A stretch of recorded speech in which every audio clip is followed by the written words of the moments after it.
Majelis jemaat dan umat Tuhan, kita nanti demi untuk pertumbuhan gereja di week percetakan, nanti saya juga bantu. Kita kumpul uang beli genset, cuma 3-5 juta, itu terlalu kecil bagi Allah. Amin. Amin. Ya, minggu depan sudah selesai. Ini yang harus kita buktikan sebagai gereja. Tidak ada halangan ketika kita menyembah Allah pemilik alam semesta. Ya, Bapak Ibu Saudara, nanti kehidupan yang selalu berkenan di hadapan Allah, kehidupan yang memprioritaskan Allah, kehidupan itulah yang nanti kita akan lihat perkara-perkara besar akan terjadi. Tapi kehidupan itu harus dimulai dari gambaran yang kita baca. Luar biasa, Alkitab itu penuh dengan cerita-cerita atau kiasan. Dan salah satu yang kita baca hari ini adalah gambaran bagaimana Allah dia mengasihi manusia. Ibarat suami mengasihi istri, sebaliknya istri mengasihi suami. Ya. Tadi kita baca tentang percakapan mempelai perempuan, ya, dan bagaimana dia memuji mempelai laki-laki. Harusnya dari rumah tangga begitu, mama mesti memuji papa. Begitu juga papa sebaliknya. Nanti anak-anak akan lihat, wah, papa mama ini luar biasa.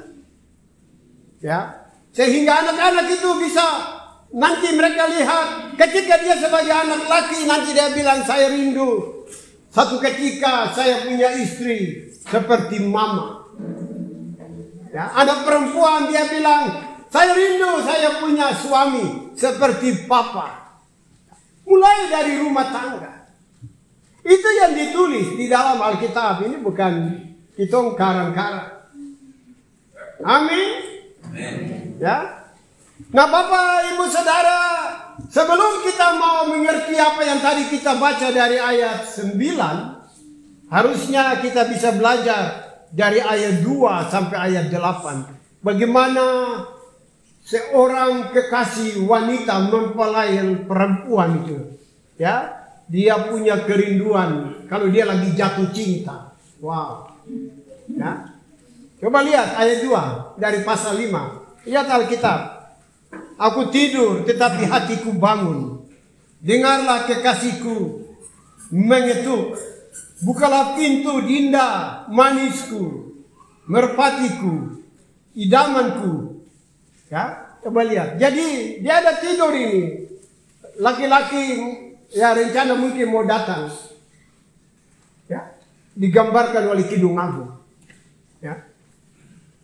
Tapi orang kalau jatuh cinta itu ya bilang tidur tapi mata tutup tapi ya tidur itu susah. Iya toh?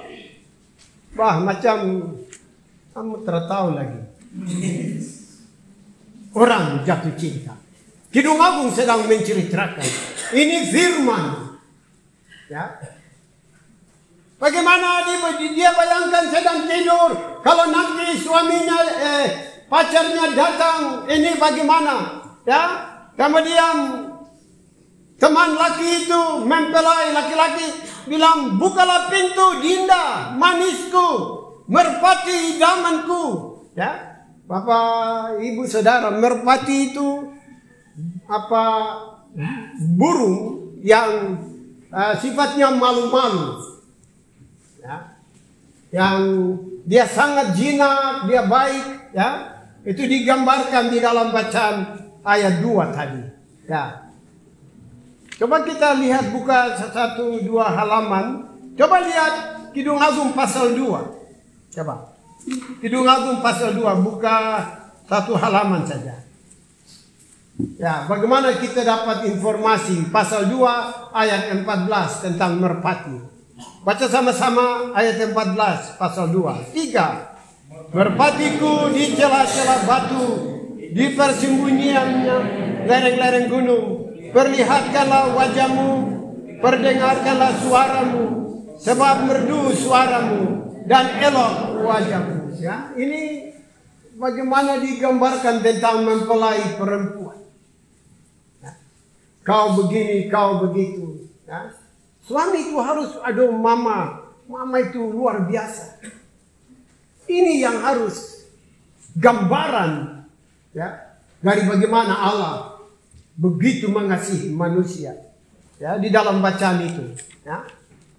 Nah, kemudian tadi kita baca di dalam, kita sudah kembali ke pasal 5. Sebelum kita mau mengerti bacaan kita pagi ini, coba lihat di dalam pasal 5 tadi, ya, dari ayat 3, ayat 2 sampai ayat 5. Tapi karena mempelai ini mempelai wanita, dia menanti, digambarkan bagaimana cinta kasih yang begitu dalam terhadap mempelai laki-laki. Ya. Dia tidak bisa turun lagi, ya, untuk buka pintu dan sebagainya, tidak bisa. Karena apa? Coba lihat ayat 3. Lihat Alkitab. Bajuku telah kutanggalkan, apakah aku akan mengenakan lagi? Artinya itulah cinta kasih suami istri, Allah dan manusia. Sampai digambarkan bahwa dia sudah siap untuk cinta kasih dengan suami. Luar biasa. Sudah polos. Ini bukan soal hal-hal yang tidak bisa kita bicara di bait Allah. Tapi Alkitab sangat jelas bagaimana hubungan suami istri, gambaran Allah dengan manusia. Ya. Dia bilang tadi di dalam bacaan kita, ya, saya sudah bisa lagi karena saya sudah tanggalkan baju di dalam kamar. Dia berharap, ya. Coba lihat ayat 4. Dia harap suami itu dia isi tangan saja dari celah dan buka pintu. Ayat 4, coba lihat. Kekasihku memasukkan tangannya melalui lubang pintu. Berdebar-debarlah hatiku. Macam kamu tidak pernah alami kan? Ya. Tegang sekali. Ya. Karena dia sudah tidak bisa turun dari tempat tidur. Dia berharap waktu suaminya ketuk pintu, dia cuma bilang, kekasih sudah masuk saja, isi tangan buka pintu masuk. Ayat 4. Wow, luar biasa. Ya, itu indahnya suami istri, gambaran dari Allah dan manusia. Ya, ternyata dia berharap begitu, suami tutup tapi tidak ada. Kemudian akhirnya apa? Dia yang turun. Dia yang buka pintu. Coba lihat ayat 6. Lihat Alkitab. Ayat 6. Kekasihku kubukakan pintu, tetapi kekasihku sudah pergi lenyap. Tadi di tempat tidur sudah polos. Ya. Tapi kemudian tunggu. Ketuk tapi suami tidak masuk. Berapa lama sudah seperti diam dan dia turun. Dia buka, suami sudah tidak ada. Suami pergi. Kemudian karena begitu hebatnya cinta itu.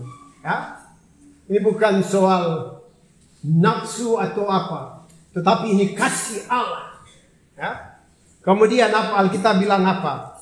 Dia turun. Tentu dia pakai baju dan dia keluar dan cari suami. Dan ini malam cari suami. Jalan cari. Nah, di daerah yang digambarkan oleh Kidung Agung, bagaimana di sana ada peronda. Kita di sini apa? Satpam dong ada jalan malam kan? Tidak ya? Siskamling lah kalau yang dulu-dulu kita dengar. Ya, bagaimana seorang perempuan jalan malam akhirnya ditangkap, dipukul. Mereka pikir dia ini pelacur, perempuan jalan, perempuan yang tidak baik. Coba lihat ayat 7. Coba lihat ayat 7.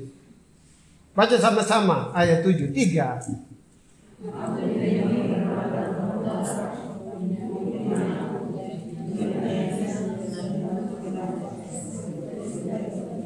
Ya, ini Yerusalem itu ada tembok-tembok, ada penjaga pintu. Ya, orang kira ini perempuan tidak baik. Ya, kenapa kau lewat di malam? Dan karena itu ditangkap, dipukul, digambarkan di dalam ayat 7 oleh peronda-peronda kota, penjaga. Ya. Sampai itulah gambaran dari seorang ya mempelai perempuan. Ya. Karena itu di dalam bacaan kita hari ini yang ayat 9 tadi kita, makanya mempelai perempuan dia begitu memuji-muji mempelai laki-laki di hadapan putri-putri Yerusalem. Ya. Karena itu putri-putri Yerusalem mereka bilang buat dia. Ya. Coba lihat ayat 9. Apakah kelebihan kekasihmu daripada kekasih yang lain? Hai jelita di antara wanita. Ya. Jadi kita kalau sekarang ibarat, oh kekasih itu dia hebat apa? Sampai kok macam mau gila-gila dia kak. Coba lihat. Tapi itulah gambaran Allah yang begitu mengasihi manusia sampai dia rela menjadi manusia, bahkan dia dipersalahkan, dia dihukum mati. Ya. Ini gambaran bagaimana seorang mempelai laki-laki dan perempuan. Bapak Ibu Saudara kekasih Tuhan,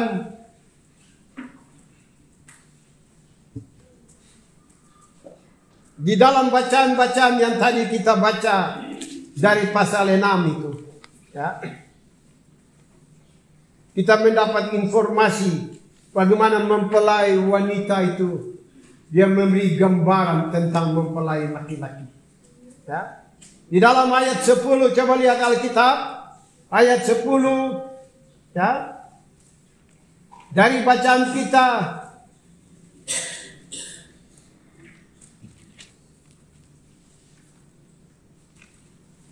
Siapakah dia yang muncul laksana fajar mereka, indah bagaikan bulan purnama, bercahaya bagaikan surya, dahsyat seperti bala tentara dengan panji-panjinya, ya, digambarkan di dalam bacaan kita dari Kidung Jemaat Kidung Agung ini. Inilah yang melambangkan bagaimana gambaran dari mempelai laki-laki itu. Ya, luar biasa. Ya. Coba lihat ayat 11 dari pasal 5. Bagaikan emas murni kepalanya, rambutnya mengombak, hitam seperti gagak. Ya. Ini lambang keagungan dari mempelai laki-laki itu. Ya.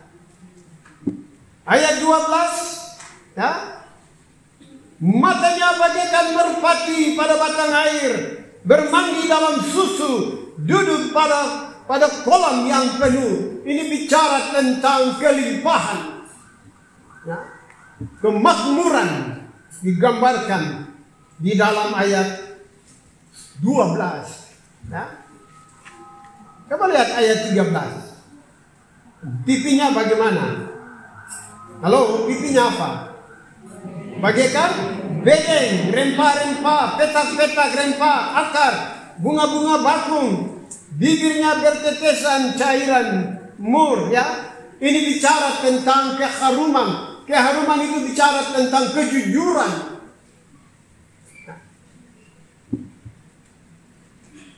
Begitu digambarkan tentang mempelai laki-laki. Ya. Ayat 15, gambaran dari seorang laki-laki. Kakinya adalah tiang-tiang marmer putih, bertumpu pada alas emas murni. Perawakannya seperti gunung Libanon, terpilih seperti pohon-pohon aras. Ya. Ini melambangkan kekuatan, kehebatan. Ya. Itu pria mempelai laki-laki dan itu Allah. Ya. Ini digambarkan semua. Ya. Sosok mempelai laki-laki. Dan mempelai laki-laki itu gambaran tentang Allah. Ya. Nah, tapi Allah kan ada di sorga. Yang laki-laki, gambaran Allah itu laki-laki. Nah, di rumah-rumah kita, bapak ibu, ibu-ibu yang harus jawab. Ibu-ibu menemukan gambaran Allah itu di rumah. Anak-anak bangga, anak-anak tidak takut laki-laki yang ada di rumah papa itu. Anak-anak rasa aman, dilindungi, ya, dijaga, dikasihani, atau yang lain-lain. Halo, bagaimana di rumah-rumah kita? Ini perlu duduk dan seminar begitu supaya bisa tanya jawab. Supaya kita bisa tahu kondisi yang benar dari rumah-rumah tangga kita. Karena itu gambaran Allah dan manusia. Digambarkan di dalam Kidung Jemaat. Luar biasa, ya. Dan ini yang Tuhan rindu terjadi, ya. Gambaran itu dimulai dari rumah-rumah tangga, ya. Dimulai dari suami istri, ya. Dari bacaan kita, ya. Di dalam bacaan-bacaan ini Bapak Ibu Saudara memperlihatkan bagaimana suami, istri, dan Allah dan manusia, ya, begitu kuat, begitu kokoh. Ya. Coba kita lihat di dalam Efesus. Mari kita buka Efesus. Efesus pasal 5. Mari buka Alkitab. Efesus pasal 5.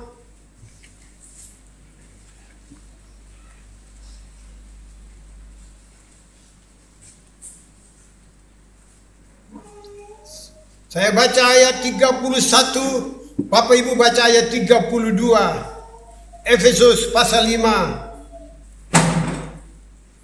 ayat 31.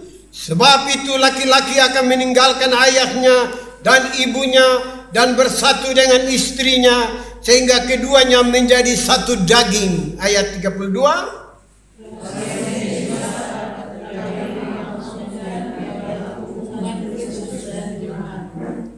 Saya harap Roh Kudus menolong Bapak Ibu untuk dapat tangkap. Mengapa disebut rahasia? Ya, ada polisi, ada tentara, tetapi kalau mereka bukan intelijen, mereka walaupun polisi, walaupun tentara, mereka tidak tahu rahasia. Rahasia hanya ada di kalangan intelijen, dari polisi atau tentara. Tidak semua rumah tangga Kristen mengerti kebenaran ini, karena ini rahasia. Hanya orang-orang yang hidup dengan Tuhanlah yang mengerti rahasia itu. Nah, tidak semua berpredikat Kristen otomatis tahu, tidak. Sama dengan semua tentara tahu rahasia tentara, tidak. Hanya intelijen. Begitu juga dengan rumah tangga. Ya. Alkitab katakan bahwa rahasia ini besar. Karena itu Rasul Paulus mau bilang bahwa ini bukan rahasia kecil. Ini rahasia besar. Mengapa? Ayat 32. Yaitu yang aku maksudkan ialah hubungan Kristus dan jemaatnya. Kristus itu suami, jemaat itu istri. Kristus itu mempelai laki-laki, jemaat itu mempelai wanita. Digambarkan dengan yang tadi kita baca Kidung Jemaat. Kehidupan yang saling memuji, saling mengagungkan. Oh, suami bilang buat istri, "Sio mama, kau cantik, kau seperti merpati luar biasa." Ya, itu Allah senang. Allah bilang kepada orang-orang percaya, umat yang hidup mengandalkan Dia. Aku bangga engkau sebagai umatku yang takut akan Tuhan. Tapi coba kalau Tuhan kepala sakit dengan ini, jemaat yang di ini. Halo? Bisakah Papa dan Mama itu gambaran antara Tuhan dan jemaat? Anak Allah itu dia rela mati di kayu salib hanya untuk manusia selamat. Bagaimana posisi suami? Rela apa? Jatuh bangun, berkorban untuk istri dan anak-anak, punya jaminan masa depan, punya hidup sama dengan Yesus, ya, rela bayar harga. Dia itu Allah, Dia Tuhan, tapi Dia tinggalkan hanya untuk manusia jangan binasa. Bagaimana dengan seorang suami bagi istri dan anak-anak? Manusia yang telah ditebus di dalam karya penebusan anak Allah, bagaimana mereka menyadari mereka sebenarnya harus mati binasa, tetapi karena karya anak Allah, bagaimana hidup dengan tahu bersyukur dan selalu hidup menyenangkan hati Allah. Istri demikian. Mama dorong bagaimana menghormati suami. Makanya sorga itu bukan nanti. Sorga itu sebenarnya bisa terlihat di dalam rumah tangga. Susahkah? Tidak. Mulai dari ada kemauan itu, keinginan itu untuk berjuang, berusaha. Yang digambarkan di dalam bacaan kita tadi.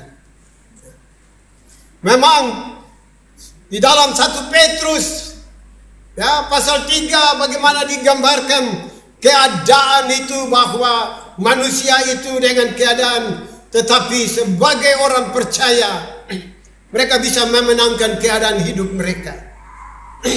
Ini yang harus kita belajar dari apa yang digambarkan. Ya. Bapak Ibu coba lihat pasal 6. Kita sudah kembali ke Kidung Jemaat. Ya. Pasal 6 Kidung Jemaat, Kidung Agung. Kok ingat Kidung Jemaat terus ya? Kidung Agung. Kidung Agung pasal 6. Coba lihat ayat 2. Kekasihku telah turun ke kebunnya, ke bedeng rempah-rempah, untuk menggembalakan domba dalam kebun dan memetik bunga bakung. Ayat 3 baca sama-sama.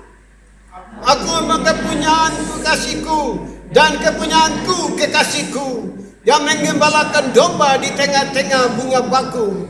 Ya, ini temanya hari ini. Ya, yaitu kekasihku Tuhanku. Ya, Tuhanku kekasihku. Allah dan manusia mempelai laki-laki dan mempelai perempuan. Ya. Bacaan yang tadi itu ayat 2 sampai ayat 3 dari Kidung Agung 6 menggambarkan kebun, taman, ya, yang indah, rempah-rempah. Di sana ada bunga bakung digambarkan. Oh, indah. Nah, jadi Papa Mama juga di dunia juga kita memberi gambaran tentang indahnya hidup. Ya, jangan seperti hampir kita kehilangan keindahan itu. Ya.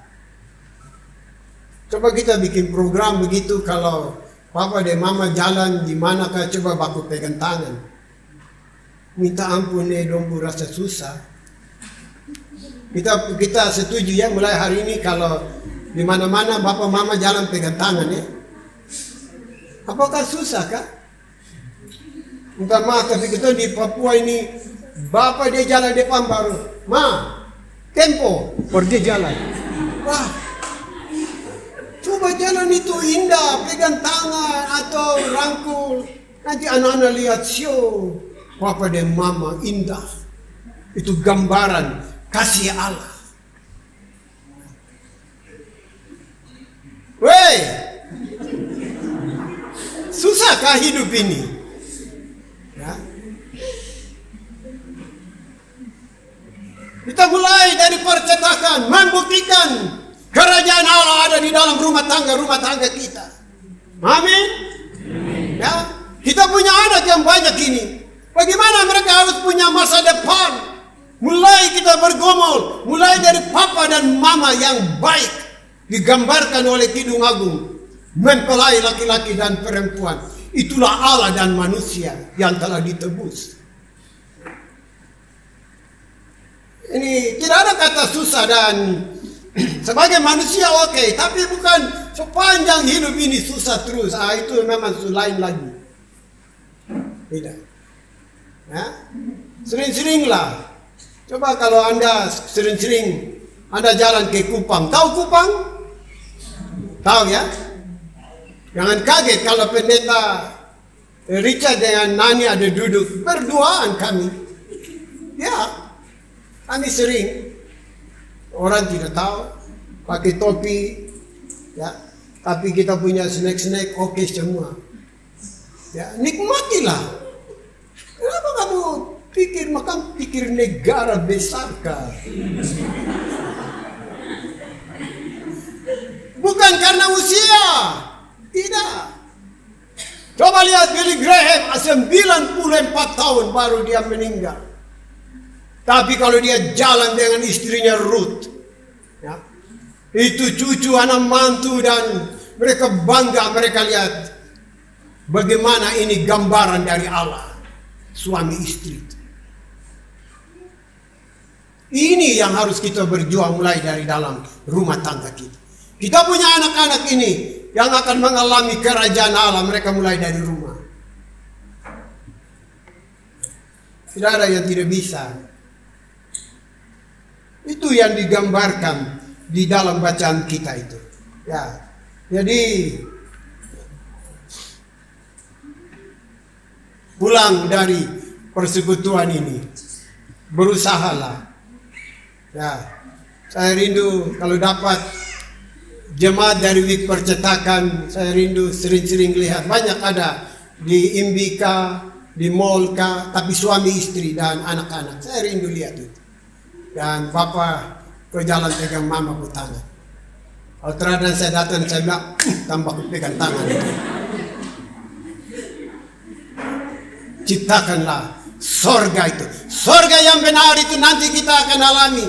Tapi sorga, bayangan-bayangan sorga sudah harus terjadi di dunia ini. Dan mulai dari rumah tangga kita. Dan bukan hal yang tidak bisa. Bisa. Kalau kita tangkap bagaimana hidup di dalam kebenaran. Ya. Lepaskan pengampunan kalau kita disakiti. Ya. Maafkan. Jangan balas kejahatan dengan kejahatan. Jangan simpan dendam dan sebagainya. Lepaskan. Karena kita telah ditebus oleh anak Allah, Yesus Kristus. Inilah yang harus kita pegang dan jalani kehidupan. Saya terlalu percaya Percetakan akan mengalami banyak perubahan. Ya, nanti kita lihat jalan-jalan mulai terbuka. Ya, hari-hari depan yang lebih baik itu akan muncul. Amin. Amin.